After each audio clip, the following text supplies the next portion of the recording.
like the most dominant way God talked to you. But you'll be insecure in your strength because I say the Lord told me this how it come to me. So now you're insecure about how he communicating to you all the time because you feel something. Now I did a Periscope one day and I was talking about the Lord gonna pick you up. The Lord is gonna pick you up. I said, man, I felt discouraged this morning. But then I said, man, for somebody that felt discouraged this morning, the Lord is gonna pick you up. He's gonna build you up. Okay? My sister, Elijah, she called me like, I was wondering, like, God, why are we sad? Why are we crying? Is Mo depressed?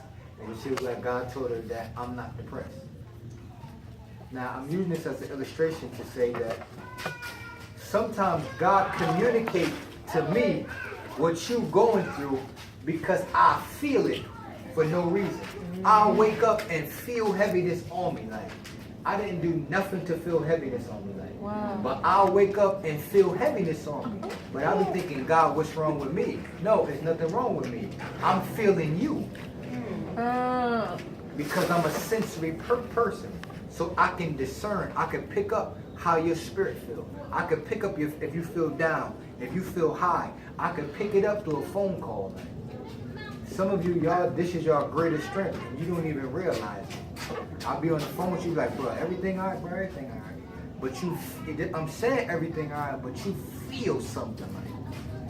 But this is your prophetic gift. This is how God communicates to you something is off. But we had denied how we feel. But God is communicating to you how you feel. You come to the fellowship like, man, I just feel like something not right. I don't know what it is. Something not right. Yeah, because something not right. It's called the discernment. You feel it. God, you like, man, I don't know what it is because God didn't tell you. You didn't hear a voice say something not right. You just discern it in the atmosphere. You feel me? People that are feelers, they're usually strong worshipers because they got to dictate what the atmosphere is going to be like. You got to be strong in prayer. People that are feelers, they got to listen to a lot of music that create atmosphere around them. You know what I'm saying? Now, you could probably do all of it. You could probably hear the voice of the Lord, get visions and dreams, and probably feel things. But I'm just saying this because this is one way that the prophetic manifests itself. Jesus could go around people and feel their burdens. If you're a sensory person, you always picking up people's burdens. You're always going to be picking up people's burdens, and you got to know how to release it. That's why you got to have a strong consecration and stay in the presence of God. Stay creating an atmosphere of worship around you, because it'll be easy for you to be depressed all the time because you always can pick up people's weights and burdens. That's how God communicates to you. That's how God allow you to know what's going on around you behind the scenes. I'm telling you okay, but you can feel the weight coming off me. You see what is that called? I missed what you said. That's called a what type of person? The prophetic people call it sensory person. Sensory. You know what I mean? But feelers, or hearers, or seers. Just the three predominant ways that you receive the communication of God. So that day, I felt somebody, I thought it was me. But I knew that God wanted somebody to be encouraged because He put the encouragement in my spirit for somebody. I received it first, but I knew it was for somebody else. Now, me being in leadership, if I'm covering people, then whatever going to hit everybody else going to hit me too. It's going to hit me first.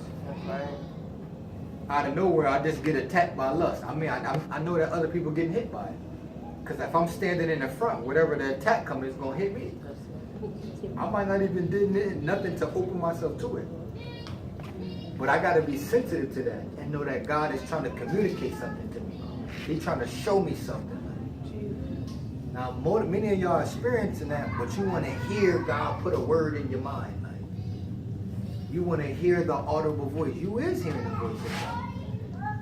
You just haven't discerned what is He trying to communicate to you. You understand? People that are like that, you know what I mean? They need to feel the presence of God before they can be activated in the gifts. God is all around you, but you need to feel that concentrated presence, and then you get stirred up, you get activated. That's why the enemy will always fight you to stay out the presence of God, to not listen to worship music, anything that's going to create an atmosphere around you where you can be connected to the presence of God. Because that's where your gift, or that dimension of your gift, prospers. That's where it can flow and flourish. Okay. Now you got to be careful, because if you pick up people's burdens, you're always going to be connected to people that's going to be terrorists. Like, it's going to be easy for you to want to minister and take on assignments where a person is a terrorist. What I mean from that, they don't really want no help. They just keep draining everything out of you. Like, they just incorrigible no matter what you tell them. Like, and you just feel they going through. You could just feel it all the time. Like, the enemy will send you those type of people, like, on purpose. You try. That's why you gotta know when God tell you your assignment is up to a person, because the enemy can send a person strategically to throw you off balance. Another thing that if you're a sensory person that the enemy always gonna attack you with is sickness. Sickness? Yeah. Sickness. Because that throw your senses off balance. So when you sick, it's hard to discern. It's hard to be in the presence of God. You more sensitive to your body and pain and all that. So he'll use things like that to throw you off. You know? The devil. 5-second rule. Animal. You scared me. That's it. God, 5-second rule. That thing is on there. Like, No, 5-second rule. Go get another. If you would have said just go ahead, Mo, he would have eaten it. if I would Don't go ahead. If I would have seen that little black leaf on Yeah, I'm there, like this. No. Oh, Please no. don't No, eat no, no, that. no, no, no, no, no. God has provided more.